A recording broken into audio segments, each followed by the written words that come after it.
I am Yuri Kozlov, the Deputy CEO of DIA company and the moderator of this session. So what we're going to be discussing is what's being achieved so far in terms of providing electronic services with the focus on electronic identification and digital trusted services. Our company was established in 2019, and among the first steps that we had to deliver is to ensure that the PKI infrastructure is in place.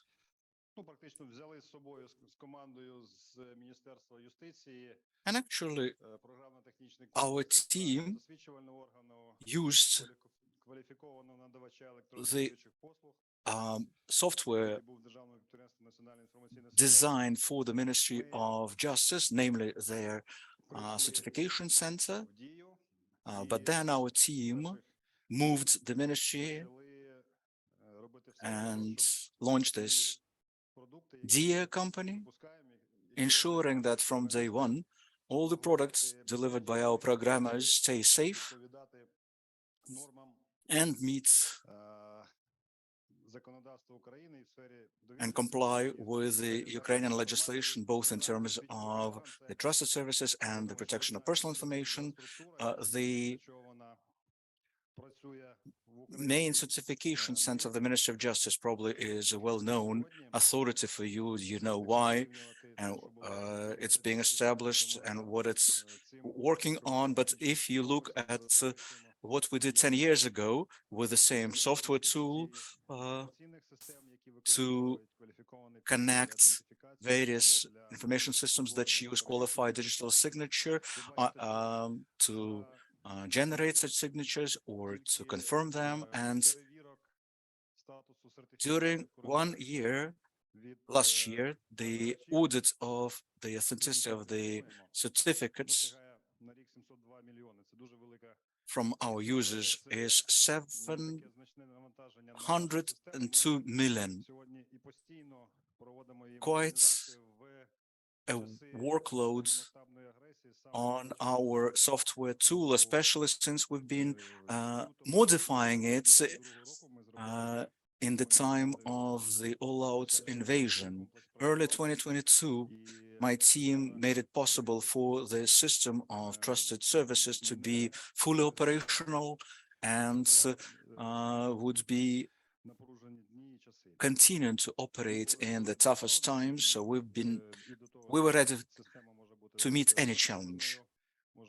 One scenario was our network might be captured, or it might be destroyed or ruined via cyber attacks or physically. But we decided that the network should stay operational, and we rolled out relevant equipment to make it a continuous operation, which it is. And hopefully this year we'll be scaling up in terms of our capabilities and potential. We discussed a couple of pilots already that were launched by the Ministry of Digital Transformation with the support of the DIA state-run company. Well, first of all, on authenticating digital trusted services. This is what we are moving towards, and one of the areas of what we do is to accept and acknowledge the digital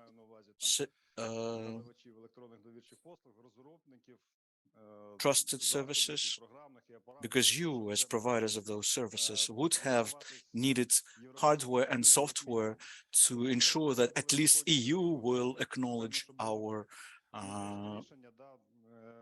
services.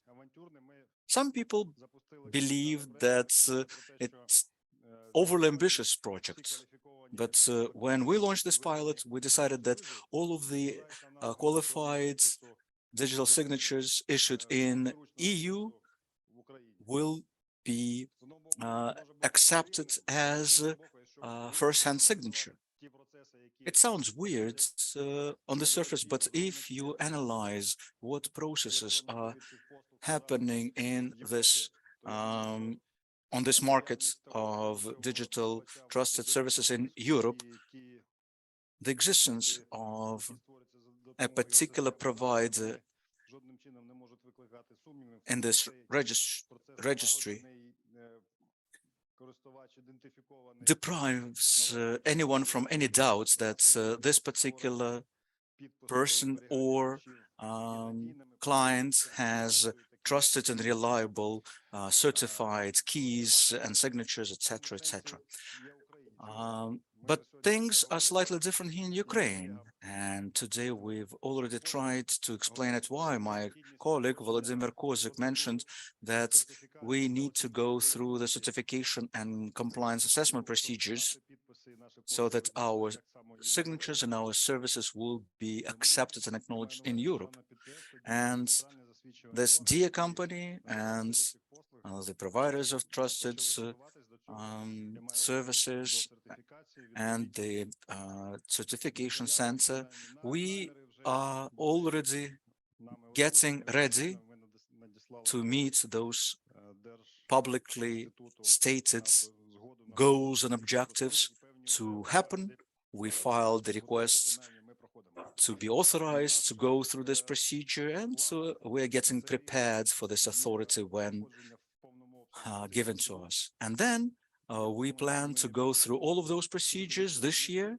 Namely, we will go through the compliance assessment review for the providers of digital trusted services so that we can stay technologically on the par and legalistically speaking with the providers of the digital trusted services in Ukraine. So when you look at the slide, please consider that this is an official EU website, and separately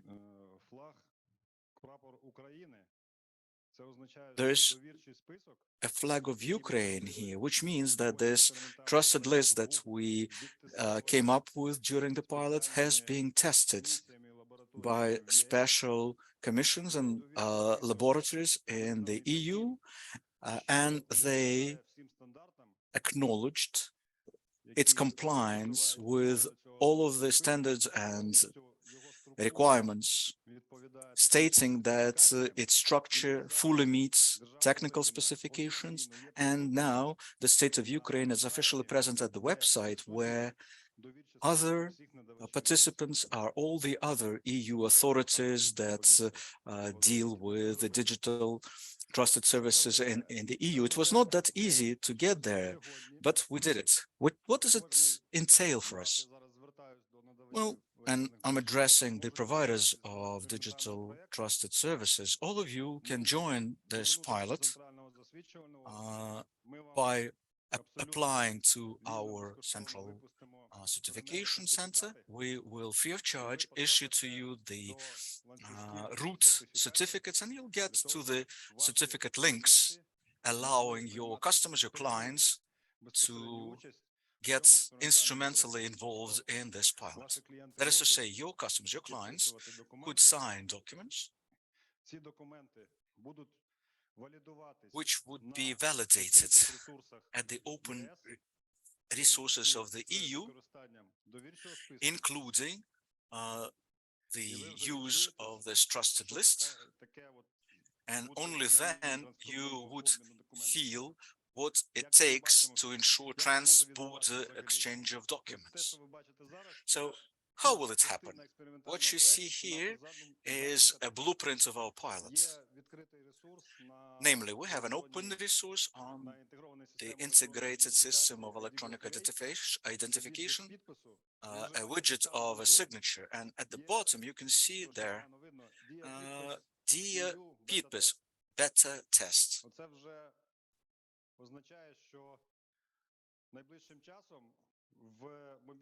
That means that soon our mobile application DIA will allow you to generate certificates and sign the documents in compliance with the EU standards, and these documents will be validated in that system, all the way getting you all the way up to the EU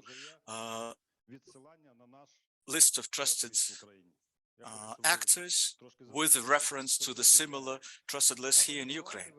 While the validation could happen, as you can see here, at the open resource of the demonstration web app, a test page for the time being, but after the official announcement by the EU and the state of Ukraine, uh, on behalf of Ukraine, it will be announced by the Ministry of Digital Transformations, and then you will be able to join it, and we'll explain to you how can you get your digital signature on this id.gov.ua website. This could be done free of charge, so join our community. So what has changed since we started our preparations? On the left-hand side, you can see the protocol of validation of electronic qualified digital signature at this EU open resource. Before we had started working with this project, our digital signature under any format, even though those formats follow the EU standards. So our digital trusted qualified signature was qualified as unknown. So this system of signature validation did not recognize our signatures. But then, recognizing that, we involved our long-standing partner,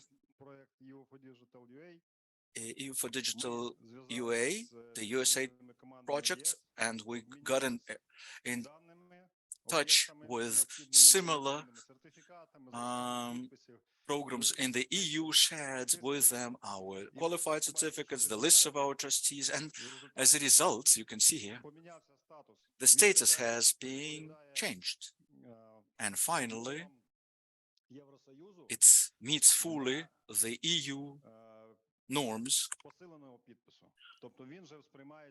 applied to cryptographically supported signature, which means that in non-critical systems of the EU, this strengthened or augmented signature could be used as the acknowledgement that who is the author and the integrity of the system, because there are some systems that have the acute need in qualified signatures, but we're not meeting that standard just yet. And we mentioned why, because we still have to go through two procedures and receive two certificates. One on the cryptographic means. Our programmers should deliver this design, and they're working on it as we speak. And another certificate that confirms the compliance of the providers, that all of our procedures do meet the EU standards. And this would be an international certificate issued by, hopefully, EU compliance assessments review authority or with their involvement. And then all this yellow blocks on this protocol, they will disappear. We'll have all green, and our signatures will be qualified. That is at the same level with the EU countries. This is what we're trying to achieve, and I want you to hear that. I wanted to join this process. Now, speaking on e-identification, let me tell you a few things about id.gov.ua. We started working on that back in 2015. I was an R&D, and I think some of you might have approved the technical requirements for elaborating that. Now, after 7 years, we have over 30 million authorizations per year through that system. And when we started, the situation in Ukraine was different. There's the cap, there's logging and password, there's nothing else. Everyone is saying, okay, let's go somewhere else. Should we have everything in logins, then people will start authorizing, receiving services. The others tell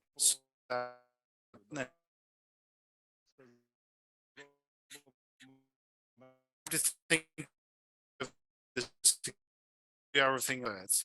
Then we read some documents, watched a lot of videos and sites on the internet, and then we wrote a book on e-identification.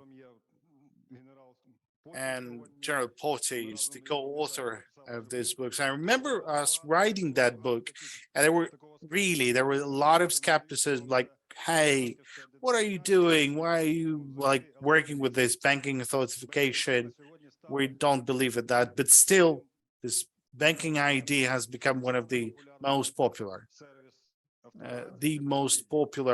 service for identification authorization. That's the bank ID. And I'm grateful to the NBU for supporting us. And they sort of took under control the whole process. And now 18 million authorizations are processed through that aspect. The authorization through CAP and through the DS signature, that they're not reaching the same level, so to say. We need to focus on that. And we also need to focus on that in terms of the security. Now, the reason I'm telling you this, whenever we've launched the banking ID, it was so much diversified that we looked kind of terrified that all the participants of the banking ID system, they sort of joined the hub of the national bank, and everyone, had their own protocol for authorization or authentication of the users. So we saw some of the banks joining in with logging and passwords, with some more strict authorization protocol and more severe protocol. And I think kind of around a period of 2 years, when the trust to the bank ID from the experts dealing with the security aspects, well, over that period of time, over that 2 years, it was fairly low trust by these experts. And why do we know about this? Because we talk to National Bank constantly, to some of the tech departments, and we know that now, if there is a two-part authorization in the bank, then only in that case the bank could go to the hub of the National Bank of Ukraine. And that's good. That's great. That we just really welcoming that. A few words about the war. Well, that's the period that we're leaving, and the story on id.gov.ua in 2021, 2022. And you've seen the number of authorizations in 2022. That was the period of the war. It was even greater than during the peaceful 2021. Now, why was that happening? Because the condition that our citizens are facing, maybe they're located further away from home, maybe they're striving to get some services and they're unable to talk to administrators from the area they're located in. That's why the demand for e-services increases. And simple charts and simple figures, they confirm this. So during the time of war, the number of authorizations through id.gov.ua increased by 6 million. And that means that we need to work on and not to give up. One more project. It's very close to the experimental one that I mentioned before. So we took this id.gov.ua together with our partners from Europe and Ukraine. So we took it and we started developing the e-identification node which is based on the e-regulation. Hopefully the experts know what I'm talking about. So what we are doing now, we took the specifications of the EU They're published, they're open, and every expert can read this. So we came to our partners, UEFA Digital UA, who said we need advisory assistance and we need communication with the European Union. So we did that together. We have com channels, emails, messengers, mailing, official, all of that. We've received the necessary recommendations on how to deploy that and what should we receive as outcomes and what's the point. We are creating a system that when a citizen of Ukraine, while being located in the EU country, may gain access to the portal of the municipality that requires reliable identification. So if the portal of the municipality of any country is switched to the international hub of European identification and will be also connected to that hub, then thanks to the common open protocols, the request for the initial identification of our citizen will be switched by this municipal hub to our id.gov.ua. Now, in this case, the id.gov.ua would request the user to provide some identification tools using the folders, using the templates which are traditional to that user. So he would be having the same templates as usual. So and then they would return to through the proxy through connected. They would return that the target system of the municipality of any European country, and that person would then access. So that's the idea. That's kind of simple. So there's only 9 protocol decisions in that mechanism, but still it requires some efforts to implement. And yet we are currently at a stage when those nodes on the part of id.gov.ua are undergoing some testing. Hopefully we'll finalize that in February. And then we'll use the international com channels to get in touch with the EU and to search for providers that would be ready to provide e-services to our citizens who, over a time of this war, faced with the need to move abroad. So that's one of the goals of the projects I'm talking about. Well, at least one of the projects.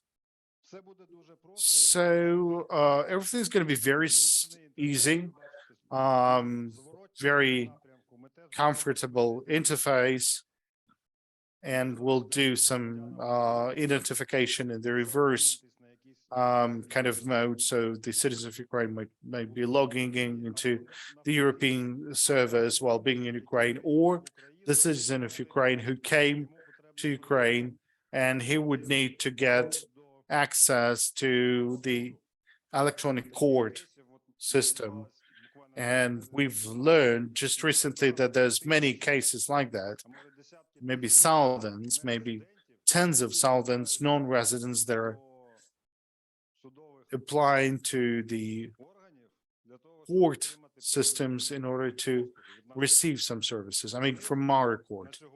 Now, they have all their communications offline, but the request for services, for servicing non-resident citizens in the system of e-court, it's something that is already available. So when we've learned about this, we reformatted our tasks a bit, changed some of our tasks, and we would like to have on the website of the e-court to be provided with this option for the citizens of other countries to authenticate, and they could use this system through their own providers to pass their own ID data through the id.gov.ua to the e-court system. And the e-court system would be trusting the data that they've received from ID.gov.ua.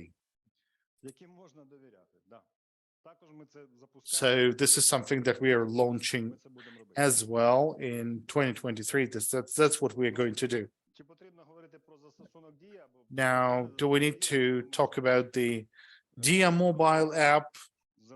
Well, I think that every one of you, well, at least most of you, has DIA on their cell phones, and we've implemented DIA 3 years ago. And the first thing we had were digital passports and digital driving license.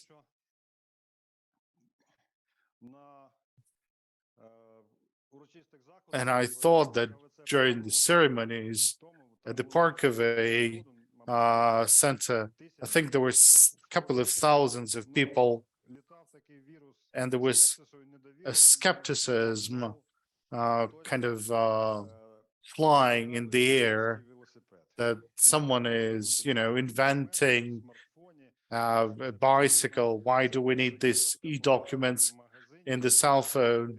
Why do they need to show that in the shop to buy a beer, or to prove they're belonging to some sort of profession or to students? So at first everything was kind of fun, and they thought that, it's not going to work. But what do we have today? We have almost 19 million citizens who installed the DIA app, and they've used this DIA app in different situations, in different situations requiring identification or submitting IDs or receiving any e-service. So all of those processes within 3 years developed into a situation that we have millions of users, in fact, tens of millions of transactions rather than thousands or dozens of thousands.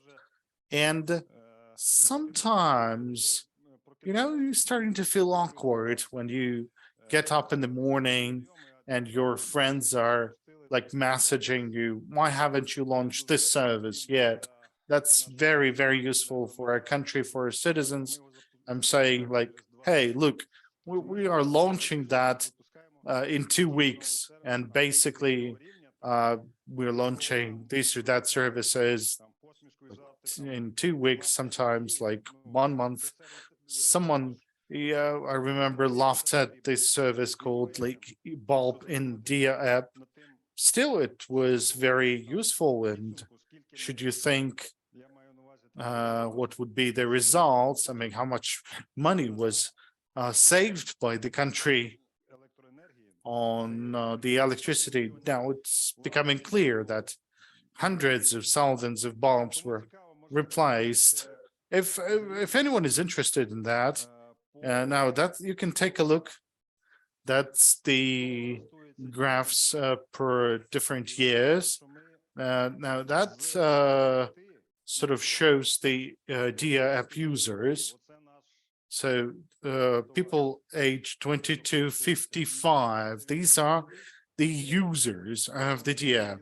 So we have young people and more kind of older people, people with different views, people with different kind of live experience, people studying in different centuries, people studying in different institutions based on different ideologies. But look, all of them are coming to DIA, and I'm convinced they will install DIA app and will develop the system later on.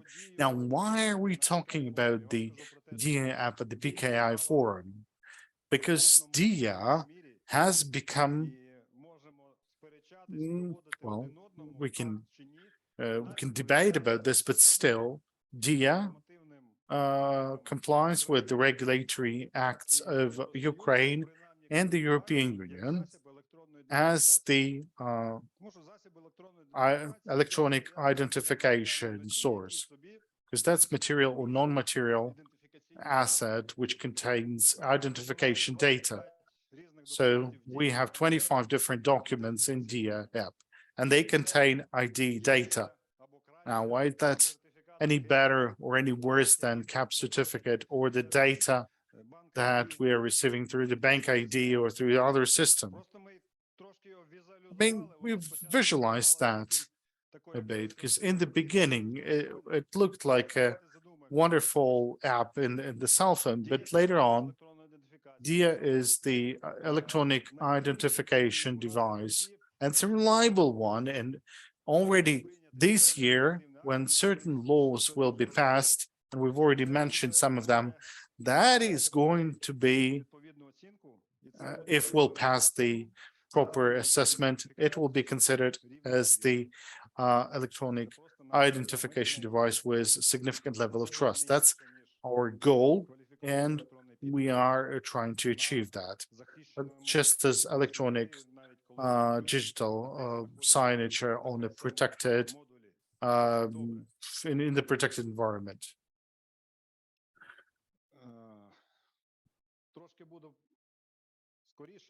Now I'll try to speed up a bit.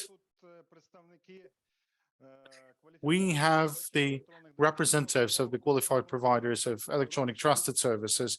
So I would advise you, if you still haven't introduced the sharing of documents in your system, sharing of documents from DIA, you can contact me or you contact my colleagues and we'll help you. We'll tell you how to do this.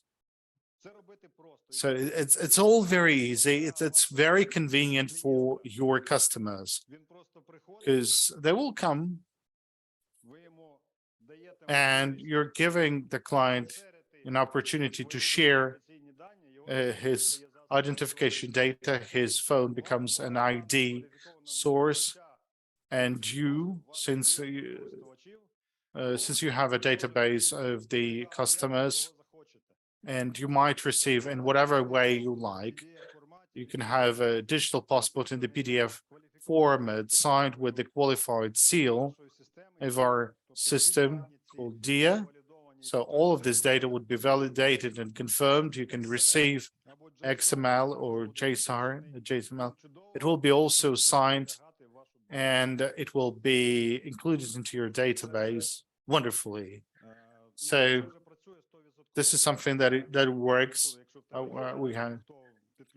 Do you have data on those who connected to the sharing? I know the certification center that we have it, but they still haven't made a decision. So you need to talk about this.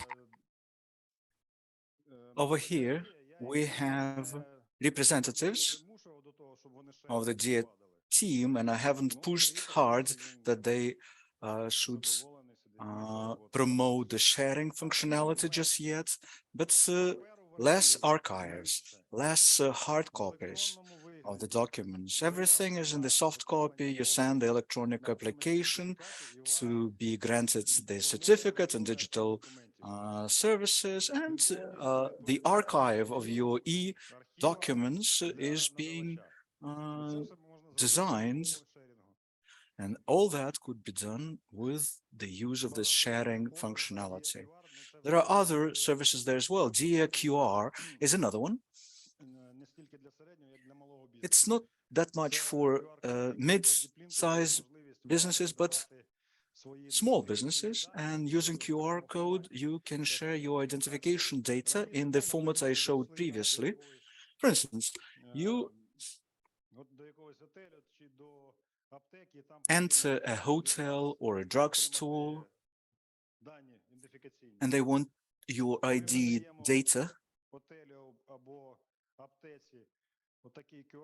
and we show this QR to a hotel receptionist or a drugstore attendant, and they could then, knowing my electronic address, they receive from my email my electronic documents, and the user, before sending out those documents in a program interface, should agree to the use of this functionality. 10 million times a year is how often the sharing functionality was used in 2022. It's the trends which will be relevant for quite a while now. Now, DA Pitpis or DA signature. This is the service that for the whole community proved to become an interesting case. Around this case, there are lots of disputes and arguments, professional and not so much. We've been exposed to those questions all the time when people ask us, is it just the tool of identification? How many keys do you have to store? Where do you need to store? Do you know that you are not allowed to store such keys on your mobile? And many other questions like that. Here we use the algorithm where this personal key is being stored in two places at the same time. In a well-protected environment, terminal, and the second half of the personal key is stored in the special module in the certification center, the provider. The certificate that has been issued as the combination of those two halves of the key, and we just issue one certificate. So it's quite straightforward for the user. You need to go through 5 simple steps. But it took us more than a year to implement that functionality, mind you. But as the result, we have great results. 6 million Ukrainians, at least once, have received a DIA certificate. There are times when it goes up or when it goes down, but it's more or less a steady trend. And if you compare it with the users of the CAP, I'm just observing my center of certification, and what I can see is that its client base could go up a couple of percent, like 10%, 15% a year. That's an achievement in and of itself, because our clients got used to get such certificates issued, they know the tariffs. But when we launched DA Pitpis functionality, we increased the number of users by a number of magnitude, hundreds of thousands immediately. And of course, what it entails are additional costs that we entail to meet the technical and security concerns.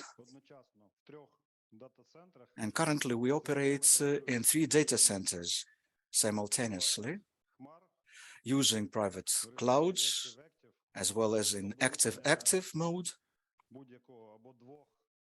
So if 1 or 2 data centers would be disrupted, it will not disrupt the operations within the system. So at least 1 of the 3 data centers would be operational, at least 1 out of 3. Moreover, some of our hardware and our software systems at the beginning of the all-out invasion were taken outside of Ukraine, abroad. So we got the co-location and co-hosting agreements with some of the European providers, I won't share any more details on this, but now we have a protected infrastructure only because we've been hosted abroad. It's possible now, and if you don't know how to do it, let's talk separately on this because there is the law in place and all the guidelines and regulations that outline how to use cloud services abroad, including in Europe. The organizers asked me to speed up some more.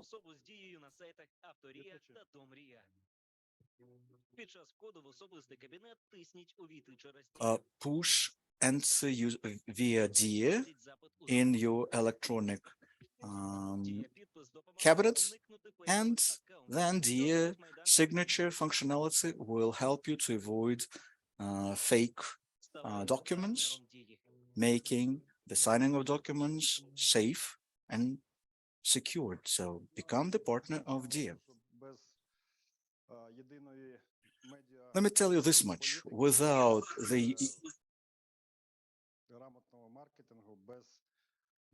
the strategy in place, without sticking to brand standards, we won't be able to achieve these results, because everything should be working as one well-oiled mechanism. And if one part of that mechanism drops out,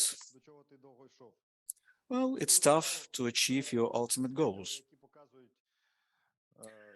Let me share a couple of more videos that demonstrate to you how DIA is used with real-life services.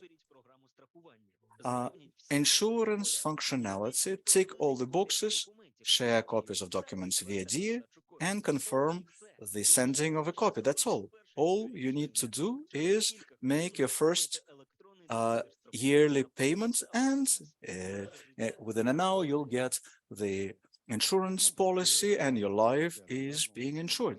Well, it sounds simple, right?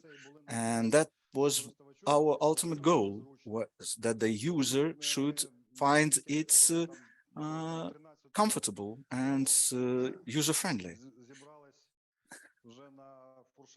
Back in 2013, at the PKI Forum, and it was a reception after day one, and I raised the toast to finally reaching such a state of our systems, I mean the systems of digital signature, allowing a housewife or a retired person or even a child to sign a document by pushing one button. But at that time, there were tokens and drivers. You had to install something, reinstall the Windows to sign something and connect those card readers, and then optical discs were out of fashion, so we started using flash drives. So it was an uphill battle at that time, but now it's quite straightforward, and I'm happy that my dream came true. Another case: use DIA during employment. Now you can get employed remotely. You don't need to go and copy your hard copy documents. All you need to do is to send via messenger the request to share electronic copies of the documents, and then you receive the link, confirm your personality with a signature, and then push the button send. And after the candidates shared the copies of digital signatures, it's automatically reflected in MOU functionality, and you can get employed online, use electronic documents, become the partner of DIA. Well, now finally, we have to discuss some ambitious projects of ours. The EU project of digital wallets. As it happens, while we were implementing and rolling out the DIA app, which would be also providing the functionality of the digital signature, because we had the qualified digital signature at that time already. So then we finally had time to read up on the EU documentation, and it turned out that, truth be told, in Europe, they did consider launching DIA, but in the format that we used to have. What this digital wallet is all about? In essence, this is a tool or a means of electronic identification which collects identification data from trusted sources.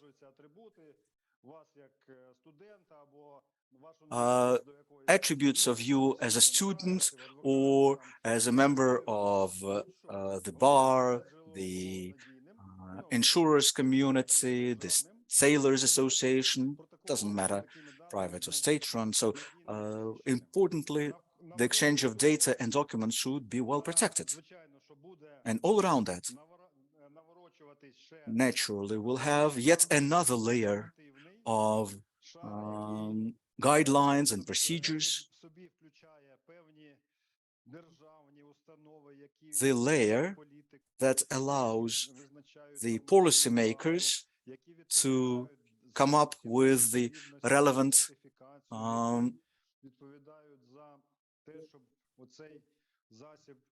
certification so that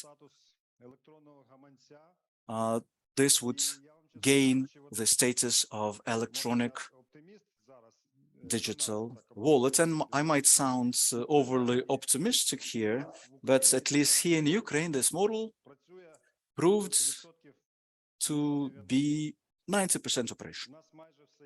We basically have almost everything in place. Namely, we have the product that works, we have all the working protocols and algorithms, the subscribers base, and we know where are the bottlenecks in our system, where do we need to involve additional resources like lawyers, attorneys, consultants, including those from the EU. But let me tell you that for the time being, in EU, that's just a concept for the time being.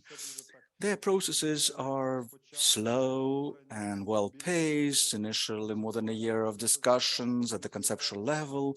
Then they finally come up with the template algorithm, and then it takes 2 or 3 years to be endorsed at various levels, then voting at the parliament, then the commission starts generating procedures and guidelines, then the standardization authorities launch task force meetings and rewrite the old standards. And that's quite an interesting work in and of itself. We do follow closely on it. But then I asked my colleagues, when are you planning to launch this wallet functionality? And they said not earlier than autumn 2024. So almost 2 years from now. That's how long it will take for them to get ready. And it's very well might be that the deadline would be postponed still. But what I'm driving at, we are already here. We reached the final stretch of our efforts. We already have tailored solutions. And I'm convinced that when the infrastructure starts working in the EU, all those compliance assessments, authorities, new trust lists are being issued for the wallet providers. We'll have the infrastructure in place to render public processes. So we might be ready for whatever the Europeans will be ready to launch, or we might have something even more interesting. We are not lagging behind from the EU. Just trust me, we are already slightly behind them, ahead of them. So, thanks to our partners. We got involved in this potential pilots. 150 participants from 19 EU countries and Ukraine. So we are present in all of the cases of this pilot project. State services like opening the account, registering SIM cards, remote cap. We can teach you how, the electronic prescription, even driver's license. Yeah, I'm already there. I'm already done. Thank you. So if there are any developers here of the electronic data flow and you have an outstanding question, what to do with the archives, please contact our state-run company, DA, because right now we are responsible for the intergovernmental paper flow. And hopefully this year we would be able to finally launch the archiving of the e-documents using ASIC year formats so that the government's institutions and authorities would finally be ready to draft CEDA and then move all the electronic documents to the special archive, collecting the paper flow for years. If we look at the scale of the pilots in terms of how many stakeholders are being involved, ministries and agencies and special services in Ukraine and the Ministry of Foreign Affairs and consulates. So this is the project that allows the citizens, this is the e-residence project. So a foreigner can get a status of e-residence online, then he could be registered in the special registry of individual taxpayers as an e-resident. He would be assigned with a taxpayer ID number of an e-resident. And in this application to e-resident, as a chapter of our mobile application DIA, we will issue the digital signature, and that person might be doing a remote business in Ukraine, remotely talk with our fiscal controlling authorities, file tax returns, declarations. So that's just one of the many projects like that. Now a brief video about it. A digital state that makes people's lives easier. The most convenient state in the world for building a business which can be managed from anywhere. Everyone is at the center of such a state, no matter who or where they are. Everyone who wants to change and be an agent of change. It is a new generation of state, open to the whole world. Meet John. As an IT freelancer, his office is wherever he opens up his laptop. He travels a lot and runs his business remotely. John is an e-resident of Ukraine. This makes him stand out from other freelancers. It's easier for him to work with IT companies because they trust him. And this is Oksana. She helps John manage processes in Ukraine. Every day they hold online meetings and keep their fingers on the pulse. E-residency is an opportunity for foreigners to become entrepreneurs in Ukraine. It is an online business and credibility in the eyes of your customer. It is a paper and officeless business. It's simple, convenient, and cost efficient. Become an e-resident of Ukraine.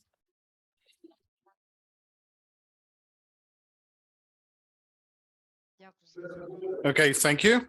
This is everything that we're going to have. Surely, through our joint work, we can achieve many things. We can, we can set any goals.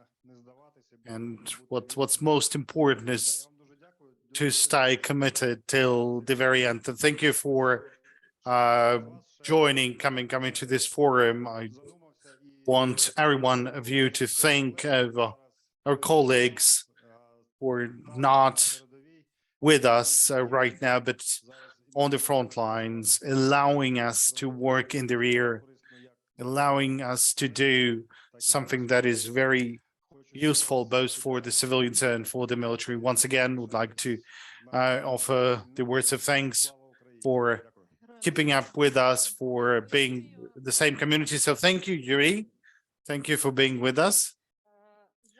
And now we're supposed to have the briefing by Hulsana Mamedieva, but unfortunately, Yuri took a bit more time than he was expecting to have.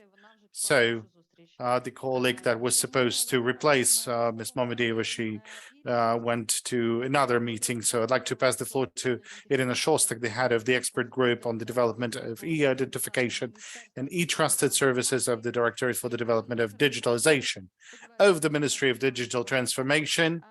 And she will tell us more about the law on digital identification of e-trusted services.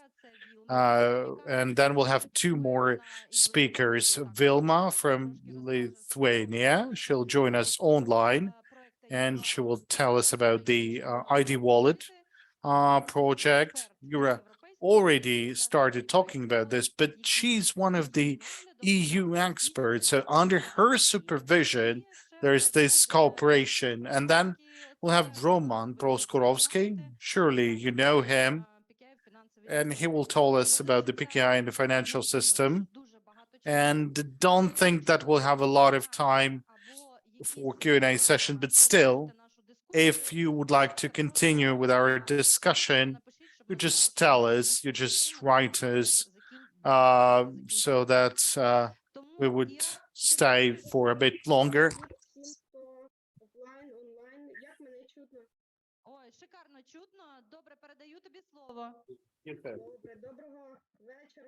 Okay, so good evening. We're from Ukraine.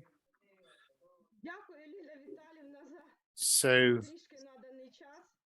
thank you for the time you've allocated to us.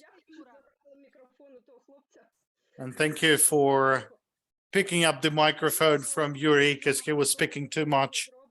Indeed, we've done a lot.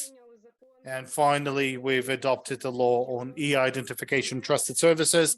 But we've got really a lot of work to do and will not stop at the moment. In addition to the law on e-identification trusted services, we have introduced amendments to over 90 laws and regulations. And in addition to those 90 laws, we have amendments to the customs code and to the taxation code, which are about to be signed by the president. So we're expecting them very soon. And we're planning to introduce amendments to the code on administrative liabilities, because the responsibilities for violations in this sphere is something that are not provided under current legislation. So we have a lot of work to do. So introducing amendments to those 90 laws are very important. And just wanted to tell you so that you wouldn't be needing to read all that. So I came up with this one pager of changes that are full. This is where all caps are being required. That's the court system signing court decisions, participation in court hearings, then elections, candidates for electoral positions, that MPs, members of cabinet of ministers, then in terms of signing documents for agreements. So we didn't change anything at this point. So the use of caps is obligatory for that cases. Then for state registers, for notary officers, for the officials, for those legal relations which somehow relate to the change of proprietary rights. So caps are also required. Then for documents and for signing documents by the National Intellectual Property Agency, then for participants of the system and for the loan grantors. So for such legal relations as, relations between the citizens and the business owners in terms of receiving information about themselves and their property for the officials signing their own documents or any documents of an informative nature or submitting an applications for acquiring the intellectual property rights. In this case, in addition to CAMPS, we can use advanced signatures with high and middle level of trust. Then there are legal relations where we've allowed to use simple digital services. That's for submitting any applications, and in some cases the applications may be provided without digital signature. Now, what do we have new in this law on e-identification and trusted services? First of all, the legal grounds for the electronic identification devices, and we've identified in a very detailed manner all this procedure. How do we provide the services? In order to be a e-identification provider, you would need to provide certain documents to the Ministry of Digitalization, and they will come up with the link of those providers. You can read this law and have more detailed information. Then legal grounds for the e-wallets, and we've already mentioned a lot about the identification. So that's in order for them to become legal. Now, the next is the acceleration of the EU integration in order to be able to access Ukrainian online services from abroad. Then we've introduced another norm which allows not to stop providing services to provide this opportunity to other service providers, or there could be a conditions when this activity might be transferred to some other entity without violating the legislation, and a clear division of responsibilities. We tried to understand who was responsible for what, because there were a number of regulators in the field of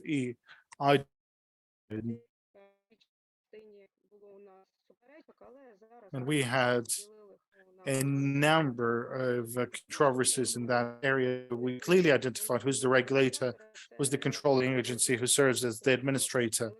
And that allows us to have this law on the electronic public registers.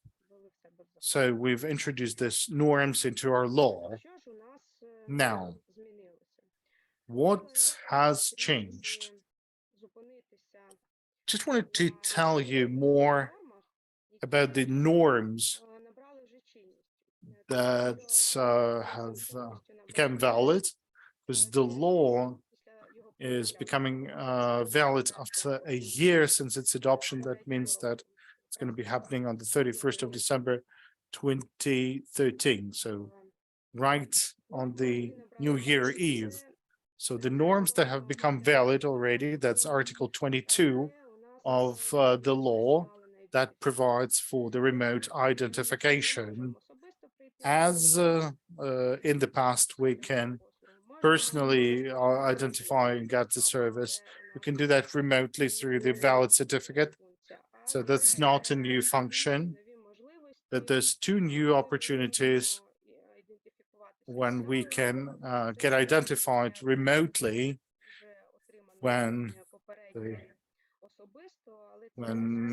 this identification was previously received, and that has to be with middle or high level of trust, with two-stage verification. And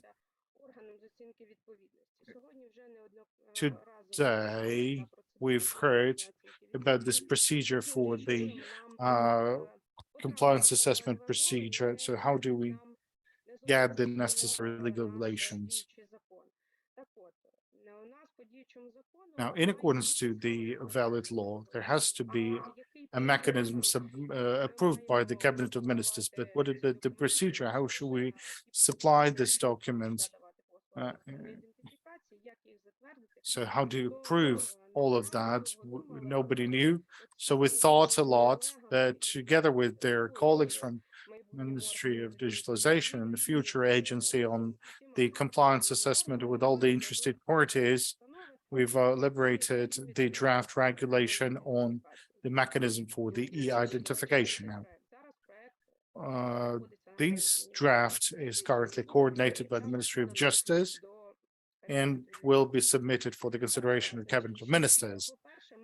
So first, we have these requirements which are approved by the order of the Ministry of Digitalization. It's already publicly available. Now, this is the agency on the compliance assessment. It has to identify its compliance to the levels of trust. Then, in accordance to this regulation, you can do the self-assessment.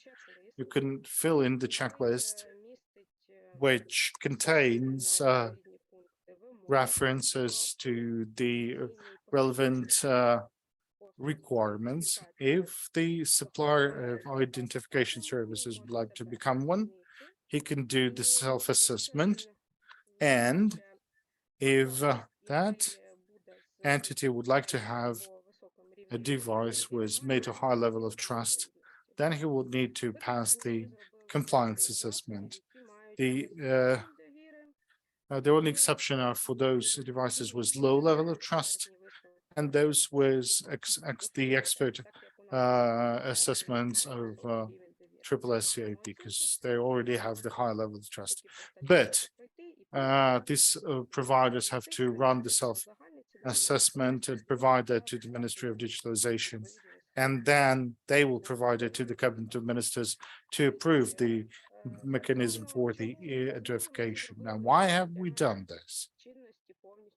In order to enact the law completely, because when the law will become valid completely, then the compliance assessment will be mandatory and there will be no alternatives. There will be only a transitionary period. So that's sort of a training before all the amendments to the law will start to play. Now, you can have the compliance assessment at the Institute of Technologies and Cyber Protection. The World COSAC mentioned about this. They're open for communication, and there will be a possibility like that. Or they can go to any foreign agency with this institute. Well, no rather an institute, but an agency dealing with the compliance assessment. Okay, now do I have any more time? And how much time do you need? Maybe 2 or 3 minutes. Okay, good. I'd just like to talk about the portion of the Article 22 that has become valid. That's the identification of representatives of the foreign legal entities. Now that norm has become valid. There's a lot of unanswered questions. How do we identify this foreign legal entities? Because earlier we had simply a reference to the legislation for the foreigners. Now, if we'd look to that, there was explanations, but there was not enough. Not a single provider of the trusted services committed itself to provide these representatives of the foreign legal entities with some services. So those who are already registered in Ukraine, they're provided with the trusted services with the caps. But for those representatives of the foreign legal entities which do not have a branch office in Ukraine, they couldn't have a chance like that. Now, if the providers are ready you have all the regulations in place. You can offer such representatives with the ability to confirm their authority through the EBR, through the extract that was legally provided from the foreign register or the register of foreign business entities. That's a draft. It's open for communications and debates. It's currently internally coordinated, and hopefully we'll send it to the providers for them to offer us the feedback, and it will be available on the website as well. Now, what are we suggesting to do as well? Since the Cabinet of Ministers can approve the procedure for verifying those documents, then we could say that this agency can publish on its website a link to the list of the registers by the European Commission, from where we can get some information on the registers and to confirm the authority of the foreign legal entity. Just to, there is a chance to get the information from the Unified State Register. So thank you. That concludes everything. Thank you. Ira, if you don't mind, we could post that on post your presentation as well, so that people who might be interested in the information could be using that. The next speaker is Vilma. Vilma, can you hear us? Yes. Do you hear me? Okay. I'm sharing my patient then.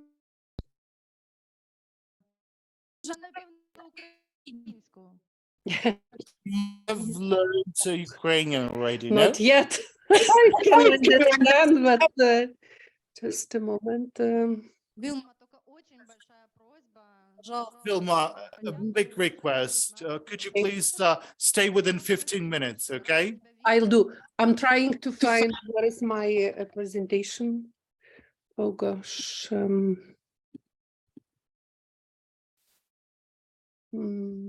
don't see it. Desktop.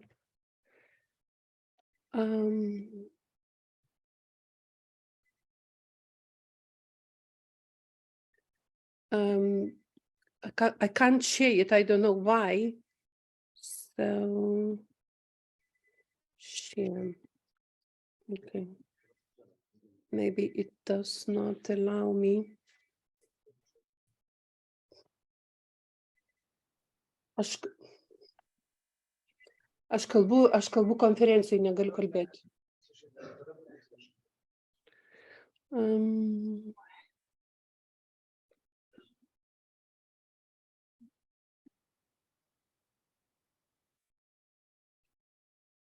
Is it visible?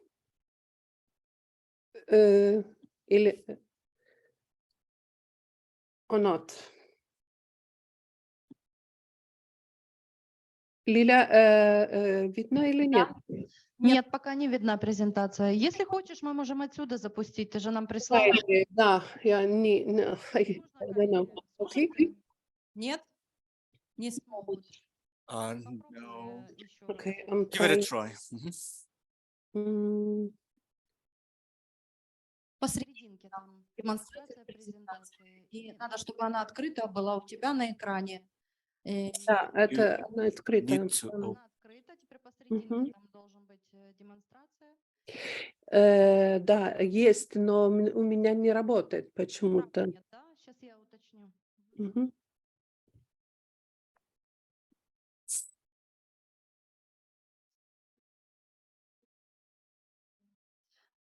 Права у тебя есть, так что должна быть демонстрация.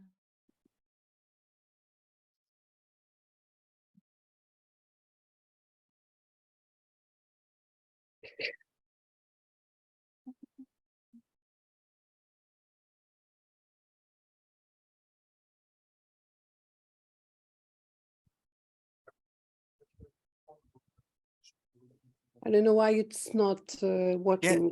Can you hear me? Yes, I hear you. Oh, okay. This is interpreter speaking. You need to push share screen I'm icon at the bottom. pushing, and it says open system preferences. Open system preferences, right? And it's not working somehow. I don't know why. Системные преференции відкриваються, не знаєш? Well, our technical person is Can trying you to figure it. can you share this presentation I sent? Is that possible? Лилия, можно? Если хочешь, можешь без презентации, а мы потом просто ее покажем и оставим на веб-сайте, то есть чтобы люди могли с ней ознакомиться. Если хочешь, можешь кратко просто рассказать, ты ее видишь, а мы уже будем тебя слушать. Пожалуйста, спасибо. Okay. Okay, so I try shortly, maybe without presentation. So first of all, I was really, impressed of that work which the Ukrainian the working group done at the Rada, and I very thankful for those who been involved working on the law. So that was the long journey. We did that 6 months, and now the amendments are ready. And as Yuri today presented, DIA is much more advanced. It's already functioning. What does the Europe is planning to do? So, and it's really hard to say, with technical things and some legal things, you are in front, but this is about how to integrate Ukraine's know-how and everything into the European landscape. And I believe there are 4 levels now running in parallel. The first is the law, the AIDAS 2, which is not yet in place. The second is the architectural framework, and the third is the digital wallet adoption to the market, which is developed by the consortium, which is win the tender. And the fourth is the large-scale projects, which I'm very happy that 19 member states, together with Ukraine, are joining forces to start the piloting. So this is for the first time the Ukraine is joining the European family to test the cross-border services and European digital identification, which will be realized in the wallet. So I want to draw your attention, and it's very pity that I can't share the slides, that the digital infrastructure and architectural infrastructure is really crucial. We need to have in place not only the technical solution ready, whether it would be as a national adoption of the European wallet, as it would be in the Ukrainian case, but it should be data protection system in place that work properly in order when the incidents happen. The supervision authority also should be, part of this European network and system, reflecting properly to these kind of things. And finally, the new things are coming, certification. Was very happy to hear early before me that conformity assessment body is coming to the market. So the certification of this new European digital identity wallet is part of this whole ecosystem. And there is no other way to proceed as to have this certification. So the ENISA, together with the experts and member states, will be working on the certification schemes.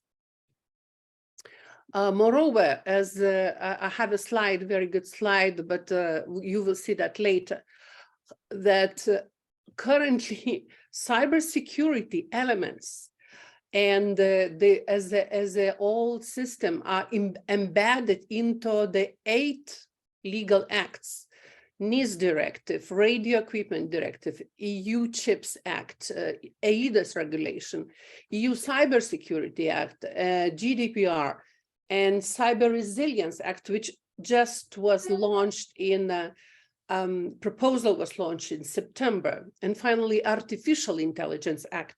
All they contains elements of the cybersecurity which need to be taken into the process, into the either the products by design and et cetera, et cetera. And this last one, Cyber Resilience Act, it would be complementary to Cybersecurity Act, which is setting the certifications framework over the Europe. And this Cyber Resilience Act will be talking about that how does the products, services, and should be certified by and by which standards. So it is more, let's say, holistic approach to the whole European single digital market is coming. And I very much believe that Ukraine already came its part so far and is in front in certain things. So I would very much encourage your experts to join these European expert groups in certain status, because your reflections, your expertise might help also the Europeans, which are not yet ready with this digital wallet. So, for instance, if you will look at the Lithuanian digital identity, which we will have in place as a national digital identity, it's a personal electronic ID card with the reader. And frankly to say, it's not so popular as the one. The people are using mobile ID or smart ID, how this is called, yeah, but which is not as notified as the national. And so that means most probably we'll be taking, as a country, we'll be taking this European proposal, European proposed wallet architecture, and we will be adopting to our system. However, you as Ukraine, you already have your wallet in place, and you need, how to say, you are at a different level of the adoption, technically, I mean. So I believe you could make a very good input to the European expert groups. And the digital identity wallet architecture and reference framework describing how this wallet would look like and how does these attributes will be shared, what about relying parties, and everything was just released 1 week ago. So it contains technical and operational specifications and certification requirements. And this is just the first release where the ENISA and the Commission are expecting market response. So that means you are free to present your comments and maybe which could impact on some improvements of the whole process.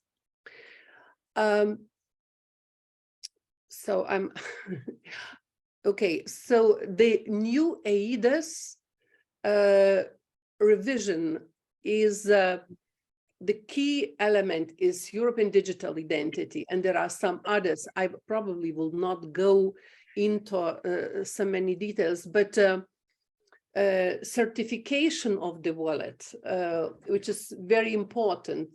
So we have now the approval of the legal proposal from the European Parliament ITRE committee. And for the moment, so what we have on the certification side, the GDPR and privacy certification is optional, while the cybersecurity on some elements is mandatory, and non-cybersecurity certification on other elements is also mandatory. I have that in my slides, but I don't want to, to take a time going into the technical details. As Yuri was saying very well this afternoon, that the process until the market, we will take this new digital identity wallet as a use to be unique and unified, used from country to country. It will take a time. First release supposed to be next year in autumn, and then it will be some piloting phases for 2 years. So at the very at the very best, we would probably have that in the market, I mean, fully functioning and certified in year 25, 26. So, and it's also with the very, big reservations. My suggestion is that, yes, as it was said with the last slides from Yuri, that Ukraine is part of the European family. 19 member states will be testing e-government services, e-payments, e-prescription. I think this is the really great opportunity to be in this, to work on the common infrastructure and provide your insights and suggestions on improvements. Maybe also need to be addressed a new instrument, a new program, which is called Digital Decade Policy Program 2030, which was just came in force on 9 of January, which is the how it's like a European digital agenda, right, for 2030, and it contains 4 key domains: skills, infrastructures, business, and government, where it says that the government, all services by 2030, 100% goes online, and everyone can use its EID, digital identity. So the member states will have their own agendas, digital agendas, and in putting all in the synergy, the KPIs will be used. So I'm referring to this famous DESI, and as you know, the Ukraine is in this track to introduce DESI, which is very important to be in this European framework, to measure where is your gap, to see what you should do, what you should afford, where your financial funds and other legal instruments should go. So there will be multi-country projects planned to reach the targets, KPIs of Digital Europe.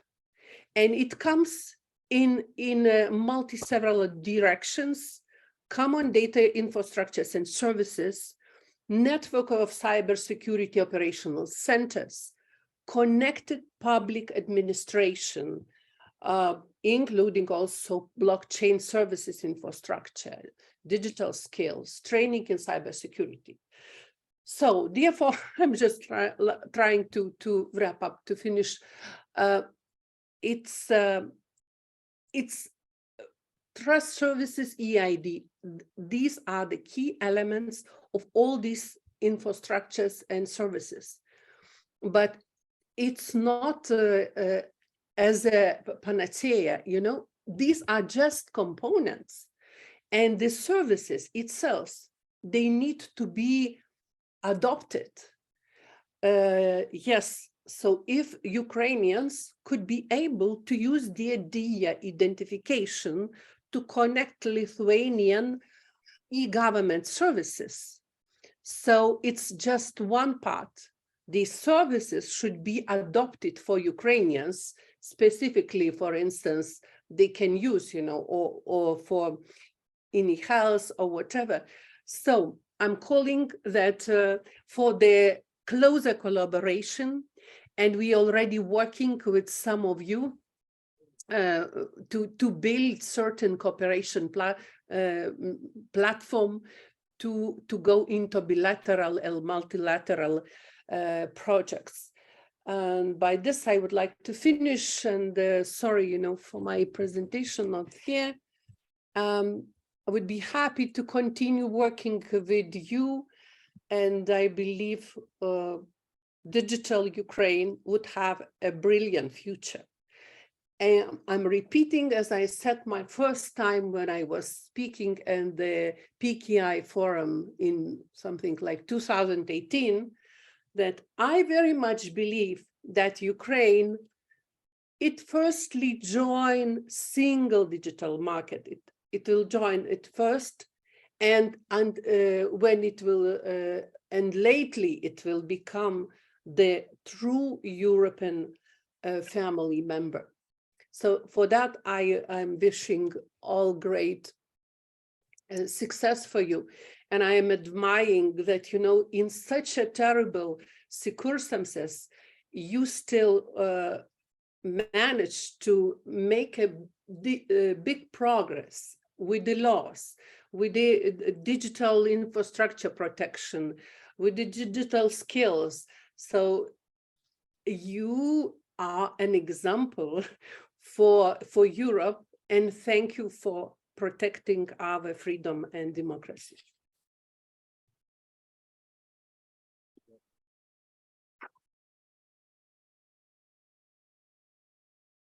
Interpreters note, people were uploaded. Yes, do you hear me? Hello? Yes, yes. Do you hear me? Yes. Okay. So I don't know if you have any one question I can maybe try to answer, but Вопросы есть у кого-то? Дякую, Вілма. Wilma. Yes. And I'll be monitoring the raised hands. So as soon as we have questions asked, we'll translate it back to you. Okay. When she visits Kiev next time, well, whenever she has an opportunity, but not for the time being. No, most likely we'll go to her. Thanks a lot, Wilma, again. And we have only one keynote speaker. Roman, are you still with us? Yes, I'm with you. Good. So the time has come for you. Now, there's only your briefing standing between us and the end of this meeting, and then we'll have a Q&A session. And now, could you raise your hand if there is any representatives from the DFS, because one of the questions was about their service provision. Well, unfortunately, they're not here in the room, so we are not able to answer their question. Roman, so we are already delaying a bit, so if you could please make sure that your speech would continue no more than 15 minutes, that would be wonderful. Thank you.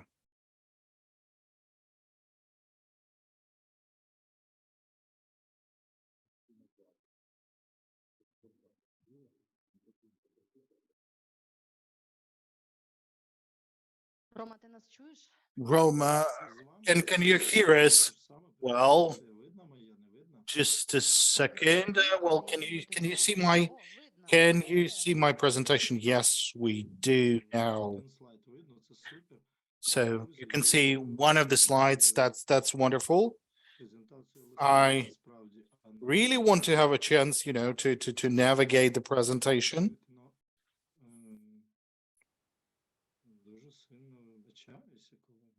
I do apologize.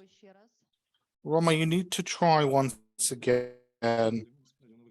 Well, for some reason, it seems strange because it's not letting me in. What's the situation now?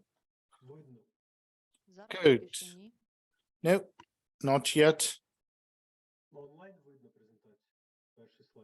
Well, I can see the first slide of the presentation, but unfortunately, that's it.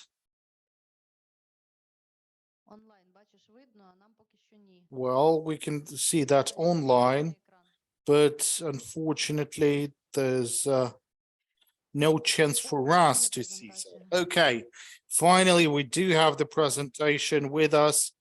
So please.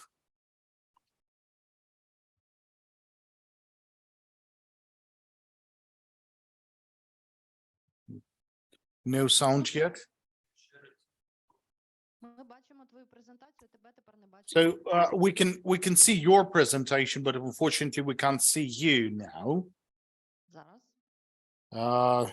Okay, one more minute, I guess.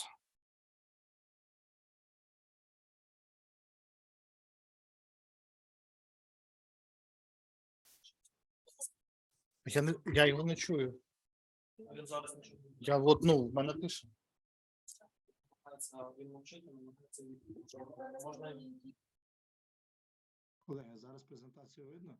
So, dear colleagues, can you see the presentation now? Yes. Yeah, let's try and start. So, greetings, everyone. 2020, 2021, and 2022. We had a lot of challenges on electronic trusted services and in the field of providing financial services.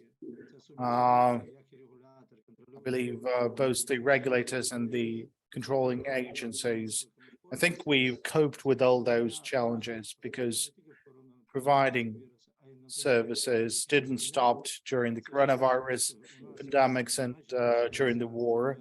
I mean, all of those services were provided without any delays or interruptions. So greetings to everyone for this. In 2021, during the PKI Forum, I gave you the statistical data. I shared some of the predictions, and my sort of summary was the following. Based on our achievements over the past 2 or 3 years, those who provided banking and trusted services, and as we can see, the market of the qualified certificate signatures to be paid by the bank increased, and my prediction came true that this will continue to raise. Currently, there's a lot of processes in terms of implementation of different types of e-signatures, electronic trusted services in the financial system, the introduction of the new system of digital payments that will have a transition to version 4.0, as well as there will be a PKI systems in the online mode. And then we did a lot of work in terms of paperless approaches, and we are working very good on electronic statistics. Everything is submitted electronically with the use of Ukrainian PKI. Also, a lot of work has been done on the e-archives, and I think that the NBU archive is the largest in Ukraine. We've did a lot of work at this stage. Now, what do we have? If you take a look at the upper diagrams,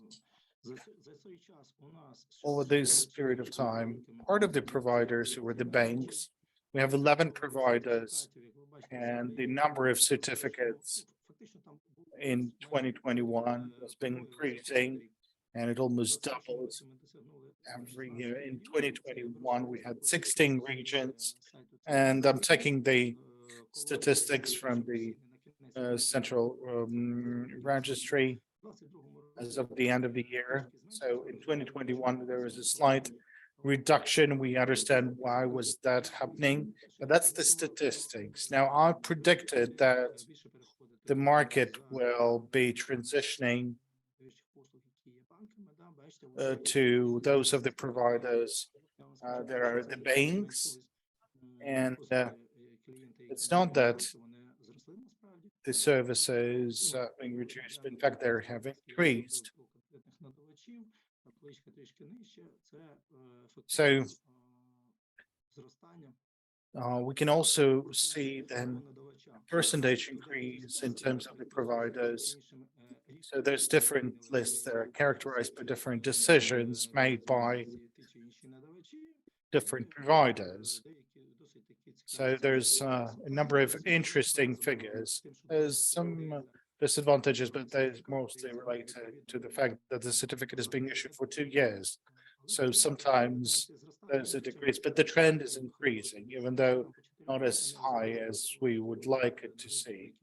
And I'm providing the statistics over the 4 major banks, but you can see some very stable trends. But the analysis, why is this happening? This is happening because of the decisions taken by the Ministry of Digitalization and further coordinated by the regulations of the Cabinet of Ministers of Ukraine. That is the resolution of Cabinet of Ministers on experimental signature in DIA app and the regulation of the Cabinet of Ministers number 300.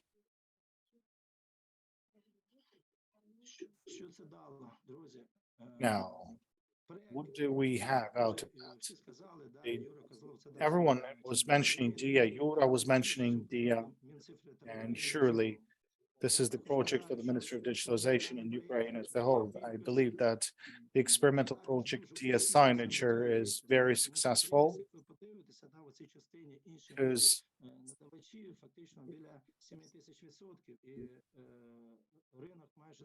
the market is almost 38%, and that is kind of a victory that was made possible in Ukraine.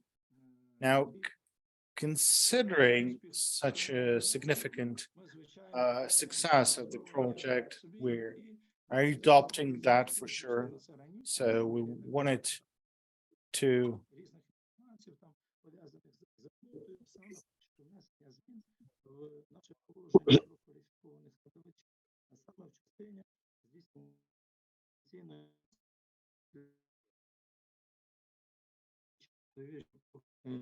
the sound is very poor, that results in problems with interpretation. So we're planning to introduce that over the period of the martial law in Ukraine, and there will be a possibility granted to the bank providers to use 5 different options for remote identification. And every option would have its requirements and procedure. So that's going to be a combination of different potential means of the electronic identification that should have the assessment of the compliance assessment, and the banks would be already prepared in the frames of this project with regards to how I'm using them. So I can give more detailed explanations if necessary later on. Then we worked on introducing changes to the use of e-signatures, and currently we had the regulation number 78 Now, the most fundamental changes are related to the entities. We are increasing the number of entities. We're adding non-banking financial institutions. There's up to 10 dozen different categories of financial institutions.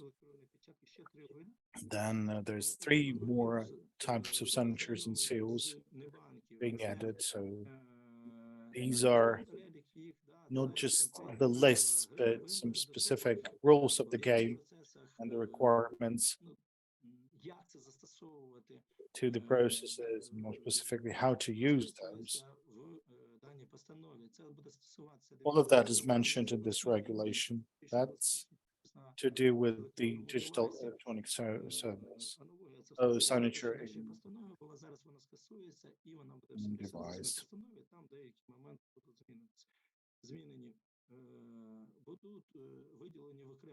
And you could see some of these signatures being divided into different categories, some that are improved, some that have some aspects related to differing functionalities. So something you could read more.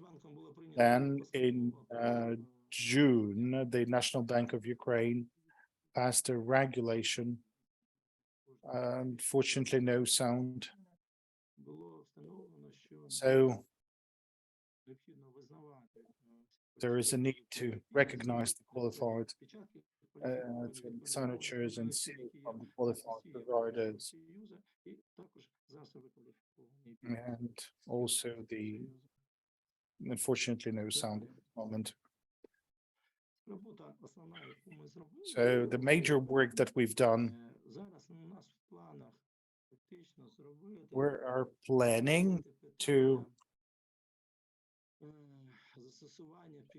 settle the use of PKIs for open banking in the frames of KSD directive, and surely we need to take into consideration the RTS, the technical regulations of the European Central Bank, and some of the standards. And just a couple of words about the challenges we need to resolve. Unfortunately, we still unsettled the mechanisms for adding the qualified providers to the lists available on the national institution portals, which is sad because most recent qualified provider is in the trusted lists, but there's some aspects. For example, we have the Bank of Verdia Group, and they're not, the National Bank plays its own service, its own part. So a big question to all the regulators and controlling agencies, you would need to deal with that matter. And another question that we have today, it's all about the providers of the banking services. It's all about the integration of the e-signature and its further integration into the portals of ID.gov UA and public services.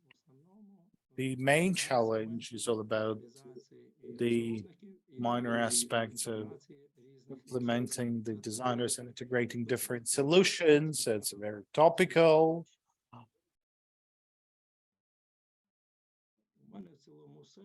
So that concludes my presentation. Thank you for your attention, and glory to Ukraine. Thank you. I understand that everyone is tired already. So let me take a look at the questions that they've been sending to us. Yuras, that's the question to you. Do we have services to verify the signatures in the EU? And when are we going to have it? February, March. So for those asking in Zoom, that's going to happen in February, March this year. Yura mentioned a lot about the fact that everything is slow in the EU. And, there is the Cabinet of Ministers resolution, and we only have 17 ministers. So how difficult is it for this regulation to be passed in EU? So 27 countries, that's a lot. And there's a lot to be coordinated, a lot of policies to be coordinated. The second question to SSCIP, if we have anyone representing this agency still with us, we mentioned the UD30 or UI30 education platform. The website is unavailable, just interested in this platform about this training. So if you can hear us, just have this question for the consideration. If you are kind of sharing this information about the platform, but make sure it's available. Now, we don't have a DFS, so there's no one to address these questions to.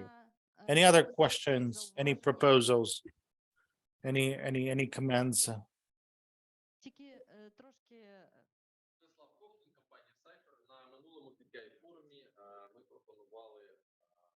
Unfortunately, the speaker is not using the microphone.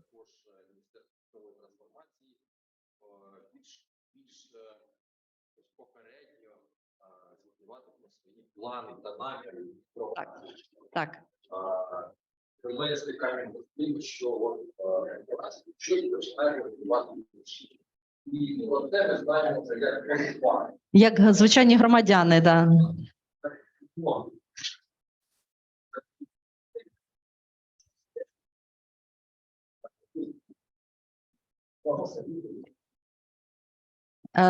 Я зрозуміла. I understood this.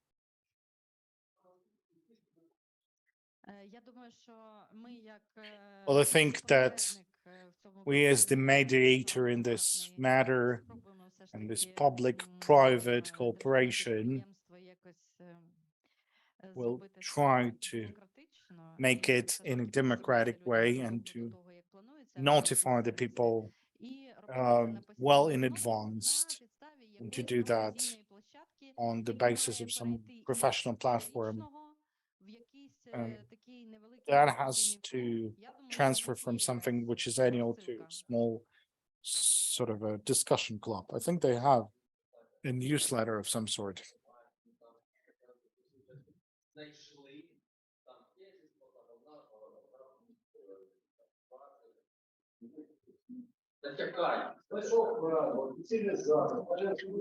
Так, Влад, я Yes, Vlad, I got it. Think we'll try to correct ourselves because I'm facing this issue by myself as the expert in some of the European projects. So I'm trying to get a few documents out of the website of the Ministry of Digitalization, and sometimes we do have moments like or aspects like that. Just that, it's not the best way of discussing. Юра ж ДП-дія, розумієш, Влад? Ну, то есть він не може впливати на сайт Мінцифри.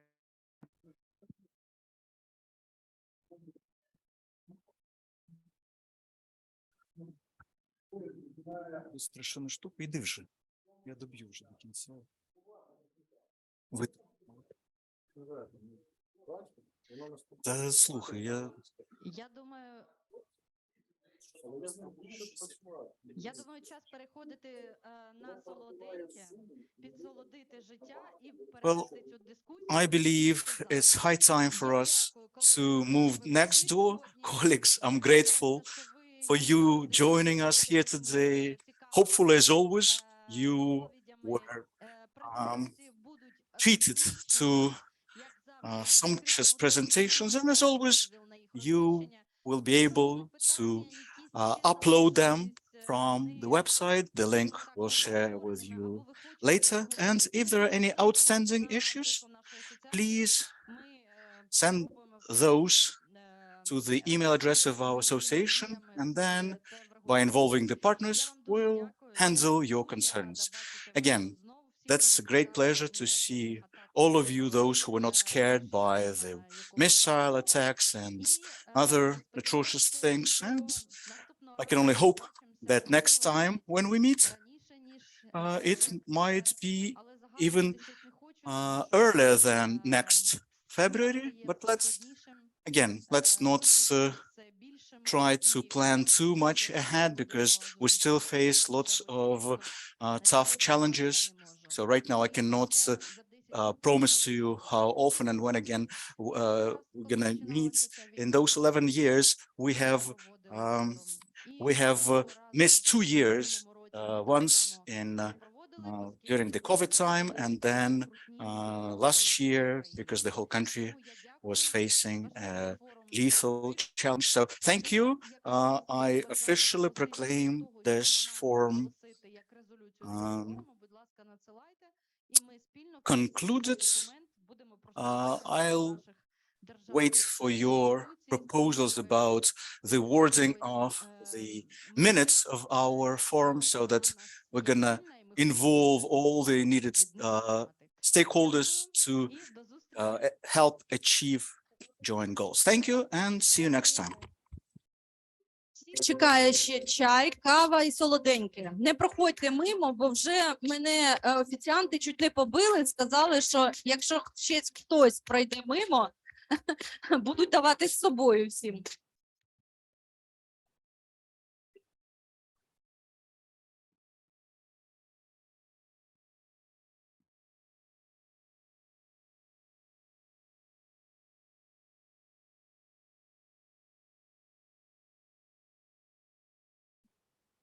Mhm.